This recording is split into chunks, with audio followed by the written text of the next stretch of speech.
Game changer. ఈ cinema కోసము Charan sir ఫ్యాన్సే కాదు మస్తు మంది వెయిట్ చేస్తున్నాం. ఈ సినిమా చరణ్ సార్‌కి ఎంత అవసరమో తెలవదు గానీ, శంకర్ సార్‌కైతే చానా అవసరం. 'ఇండియన్ 2' రిజల్ట్ డిసప్పాయింట్ చేసినంక గూడా 'గేమ్ చేంజర్' కోసం చానా కష్టపడి చేసినారంట. అందరి స్టార్‌ల పెద్ద ప్రాజెక్ట్‌లు రిలీజ్ అయినాయి గానీ, రామ్ చరణ్ సార్‌ది గాలే. ఎన్టీఆర్ సార్ 'దేవరతోని' మిత్ బ్రేక్ చేశిండు. ఇప్పుడు రామ్ చరణ్ సార్ టర్న్. అయితే అసలు కథేందంటే, ఈ సినిమా మీద బిగినింగ్‌ల ఎక్కువ బజ్ లేకుండే. కానీ టీజర్ వచ్చినంక చానా బజ్ క్రియేట్ అయింది. ఇప్పుడు సినిమా రిలీజ్‌కి దగ్గర పడ్డది.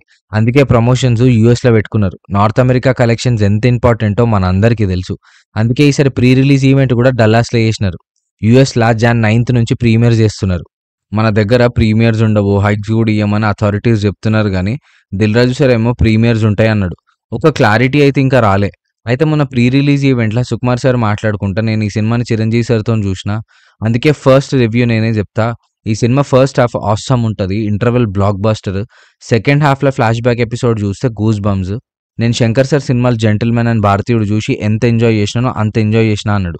'రంగస్థలం'కి నేషనల్ అవార్డ్ వస్తదనుకున్నా. కానీ ఈ సినిమా క్లైమాక్స్‌లో చరణ్ సార్ చేసిన ఎమోషన్‌కి నేషనల్ అవార్డ్ కాదు అంతకన్నా ఎక్కువ అన్నాడు. సుకుమార్ సార్‌కి అంత నచ్చిందంటే సినిమా గట్టిగా ఉన్నట్టుంది. ఇంకా కొన్ని రోజులే ఉంది గానీ ఈ సినిమా కోసం నేనైతే చానా డెస్పరేట్ ఉన్నా. మరి మీ సంగతేందో కామెంట్ చేయండి. జర అట్లనే మన ఛానల్‌ని కూడా సబ్స్క్రైబ్ చేస్తే ఇంకింకా మాట్లాడుకోనికి మజా వస్తది.